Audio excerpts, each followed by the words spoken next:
It was another beautiful but calm Great Lakes morning. Everything was ready for Freelance to get moving again. We were just waiting to get a cup of coffee, which takes forever to brew in our giant percolator. Vicky and I had spent a restful night in the marina at the old city of St. Ignace. St. Ignace was founded back in 1671 and is just east of the Strait of Mackinac and directly across from the historic and charming Mackinac Island. We were now turning west, headed towards the impressive 5-mile-long Mackinac Bridge, sometimes affectionately referred to as a Big Mac, that not only connects the upper and lower parts of the state of Michigan, but is also the dividing line between the huge freshwater seas of Lake Huron and Lake Michigan. Our plan was to leave Lake Huron behind us and, weather permitting, again cross northern Lake Michigan. We would be traveling together with our two buddy boats, the sailboat Annie B. Stone and the motor cruiser Jubilee. We were all going together to the Great Lakes Cruising Club's annual Rendezvous, which this time was to be held at Escanaba in the northern end of Green Bay. The Mackinac Bridge is one of the world's longest bridges and has a third longest suspension span in the United States. It's a sight to behold. Vicky and I have sailed underneath it, as well as driven across it a bunch of times.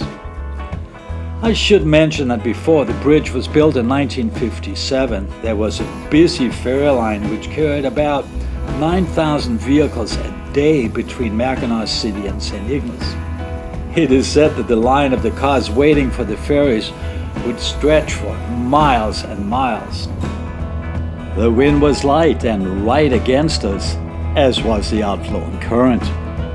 Hal, our autopilot, was holding us tight on our pre-programmed GPS track. It sure is nice to have a working autopilot. The marine traffic is always heavy by the straits, and besides the usual high number of pleasure crafts in the area, we soon saw one of the big lakers coming towards us. This one was the Edgar Spear, one of the 1,000-foot bulk carriers that move cargo on the Great Lakes. There are 13 of them. These huge freighters are freshwater ships. They are so big that they can never get out to the ocean because they can't fit in the Welland Canal that connects Lake Erie and Lake Ontario. The Spear was built back in 1980. We have often seen it on Lake Superior. It can carry about 75,000 tons of iron ore or other cargo. Well, here on one side we have the freighter, the Edgar Spear, one of the big ones. And if we look here to the other side, we have a sailing vessel. This is actually the sailing vessel Journey, it says. So here we're going along just fine, but there's a lot of traffic.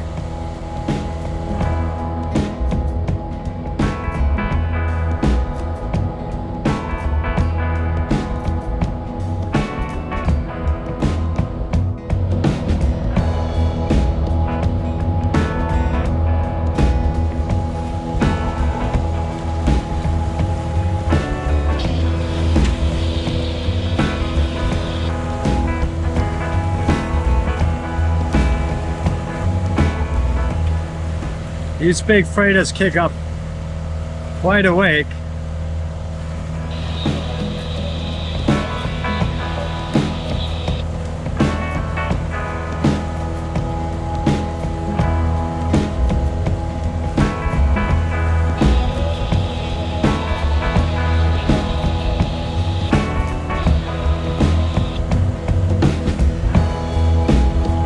The big bulk carrier and the sailing vessel Journey, which we identified with our AIS, were soon well in our wake, and we steadily continued on our way to Grays Reef Passage, where we would turn south, cutting through the long barriers, shoals, reefs, and small islands that extend from the mainland to the Beaver Island group. Grays Reef Passage is a place where GPS navigation is welcome.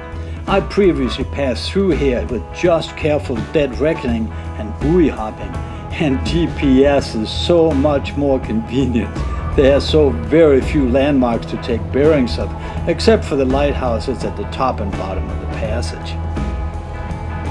After making our turn south, I pressed the button to accept the next waypoint, bringing Freelance on track in a channel through the gap in the reefs. The seas were smooth, and we were making excellent time, running at about 6.5 knots. And keeping a sharp lookout, I was checking off the buoys as we passed them, while Vicky was below reading and relaxing in the cabin. Incidentally, it seemed to me that there used to be more navigational buoys along this particular channel. It could be just my imagination, but maybe some of them have been removed in recent years. Some say that many buoys are becoming redundant due to the increased reliance on electronic navigation. Personally, I am uncomfortable with that sentiment, but buoys certainly aren't as critical for safe passages as they used to be. At 10:48, we were closing on Grays Reef Light, which marks the southern end of the channel. Unlike the White Shoal Light at the top of Grays Reef Passage, this isn't what I would classify as a picturesque lighthouse, but it's both functional and sturdy. Before its construction, there actually was a lightship on station here. The lighthouse was completed in 1936, and it was staffed until 1976, when an automated solar power system was installed. This is Grays Reef Passage.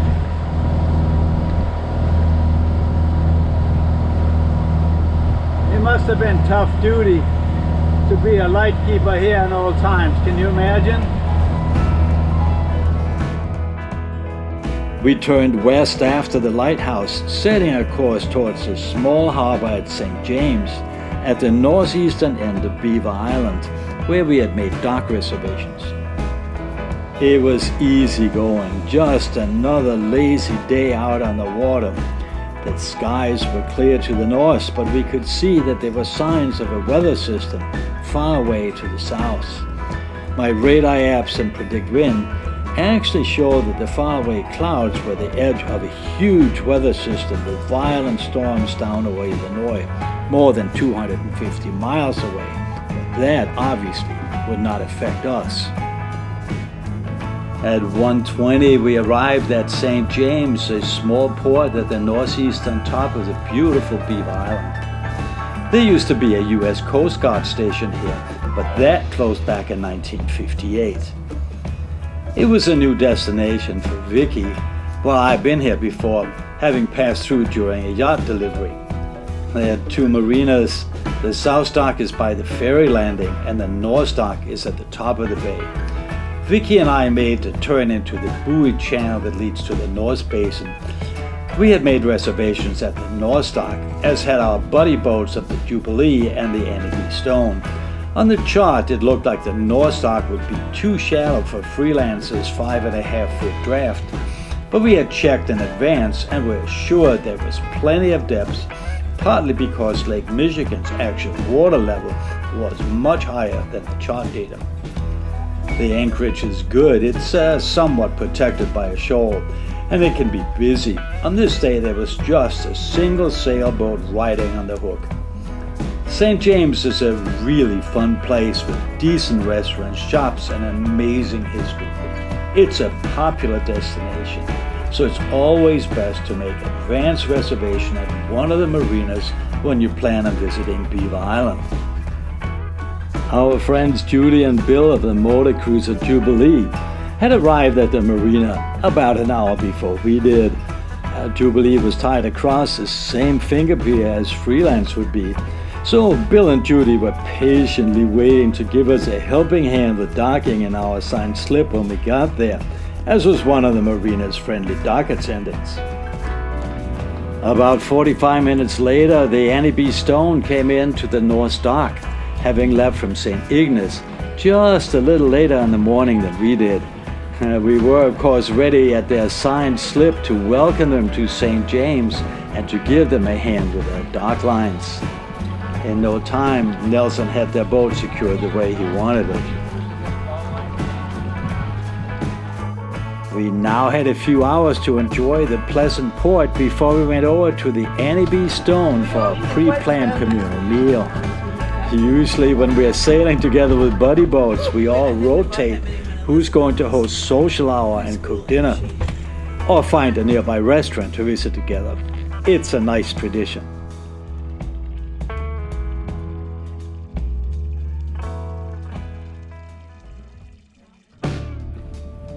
We were up early in preparation for the full day's run that we had in mind.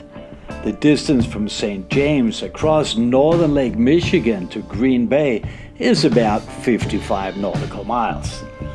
Vicky and I usually count on a cruising speed of about 6 knots. That could easily make this a 9 to 10 hour day at sea, assuming of course that we would not have to tack against the wind. However, it seemed there was little chance of tacking this day. The forecast was for light northerly wind, so if the forecast was right, we might be able to sail in a beam reach. But first, we had to get out of the port and through the tricky cut at the top of Beaver Island. It's one of those tight places where you have to pay particular attention to your navigation. We quickly cleared the red buoy at the approach to St. James and soon turned north along Beaver Island's east shore. Vicky was on the wheel and I was navigating from our chart table below. It's old school, but it works well for us. All the islands here are rather low and nondescript, and there's only one single buoy at the western approach, so modern electronics are a great help when you pass through here. The Lake Michigan's water level was also high. It was more than 2 feet over chart data. It was helpful. Now very shortly, Vicky, you're gonna see it shallow up on the depth meter. And we're gonna start getting into some really dicey kind of shoals in here, but we should be just fine.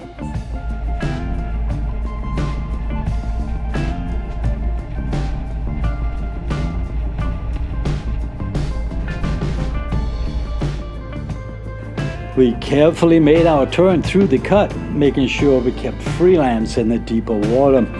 The piloting was straightforward. It was just a matter of running the contour lines as they showed on our charts and avoiding the shoals. On Freelance, we primarily are using navionics charts, in this case a dual set of NOAA and sonar-based charts, and usually find them very precise. Of course, we occasionally see some minor chart discrepancies. It's usually some sort of surveying error or a minor GPS position slip, but it can be significant. The place where we see the largest discrepancies is often on Lake Superior's wilderness areas, where the charts may be based on very old or unverified data. When we were through the cut and headed west, the motor cruiser Jubilee gradually sped ahead of us. It's what we expected. They have the horsepower to travel faster than we do and had no reason to hold back. I had pre-programmed the GPS route to our joint destination, which was a big anchorage inside the large bay at the southern end of the Garden Peninsula. We knew that as soon as we left the Beaver Island group behind us, that this would be another Great Lakes open waters passage, and we're looking forward to it.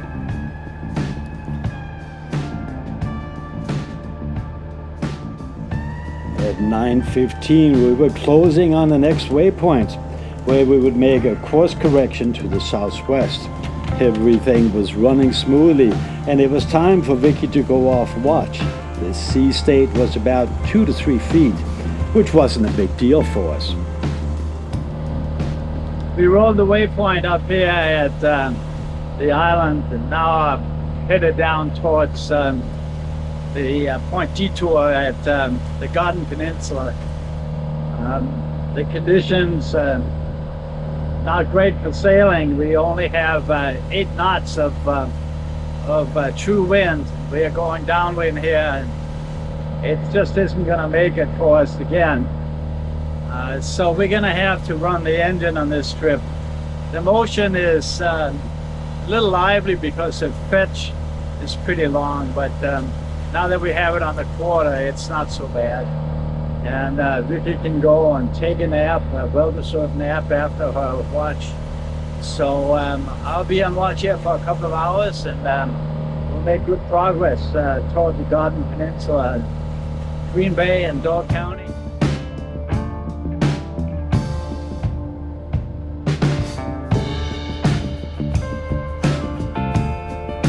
After a while, it was clear that we could get a little more boat speed out of the following wind, so we rolled out our jib topsail, sometimes called the Yankee. It did just what we expected. We gained nearly a knot. Everything helps when you're on a long passage. I should mention that we rarely fly just the Yankee by itself. I really prefer also having the main up. It seems to me that flying just a high-cut Yankee on a downwind run makes freelance roll more than necessary. But on this particular day, with such light air and the wind direction we had, it didn't seem to make that much of a difference. So pressing the easy button and just deploying the roller furling sail by itself seemed okay.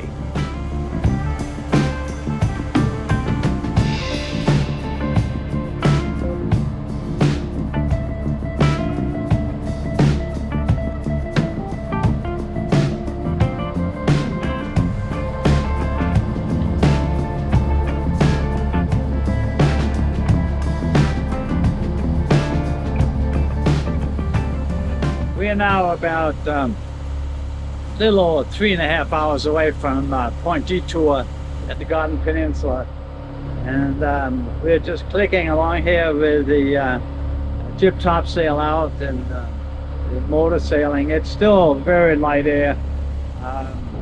We wouldn't get much out of sailing. True sailing, it would be very slow, unfortunately, but it would also make it a more comfortable ride.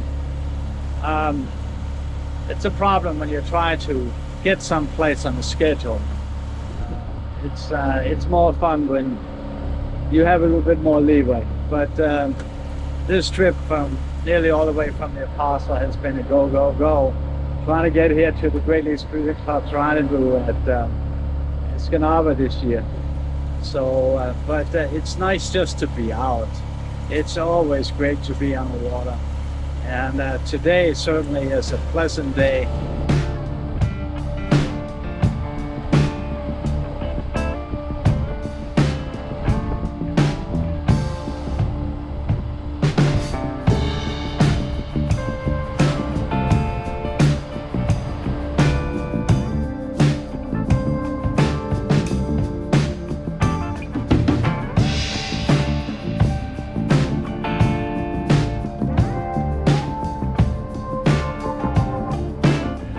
Our destination on the western side of Lake Michigan was a big bay behind Point Detour, directly north of Summer Island. This is in the state of Michigan's end of the 118-mile-long Green Bay, and we had collectively decided this bay would be a good place to stay the night during the northerly wind. At 20 after 2, when we closed on Point Detour, the wind had become so light that the Yankee wasn't giving us any drive. So it was time to go back to working the boat and roll up the sail.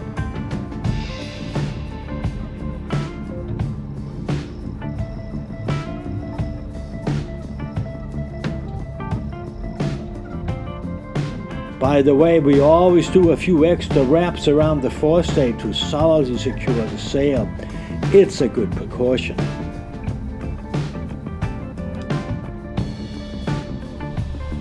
We left the open lake behind, rounded Point Detour, and headed north towards where Jubilee was already riding on its hook. As is our routine, Vicky was up on the foredeck, ready with our anchor.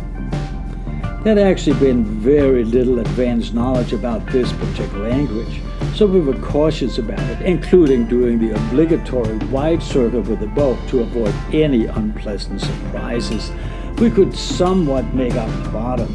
It seemed like we were above a huge, gently sloping shelf of sand and mud, which, if correct, would be perfect for anchoring overnight.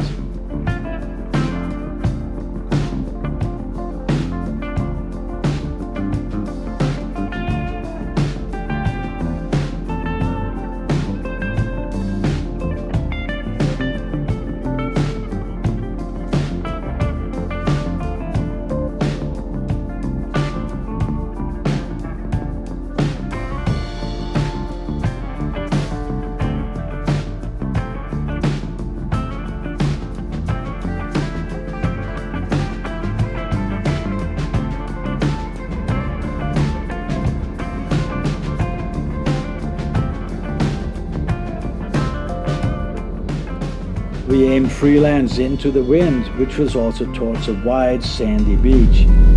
All right, let it go. And Vicky pressed the button to drop our 44-pound Delta anchor in about 18 feet of water. The chain happened to hang up a couple of times, so Vicky had to clear it. The anchor is actually of a self-launching design, but when the chain first passes through the chain lock, it can catch, causing the lock to inadvertently engage.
The anchor set nicely on the first try, and after squaring away everything, it was time to just sit back and decompress after our 55-mile long run.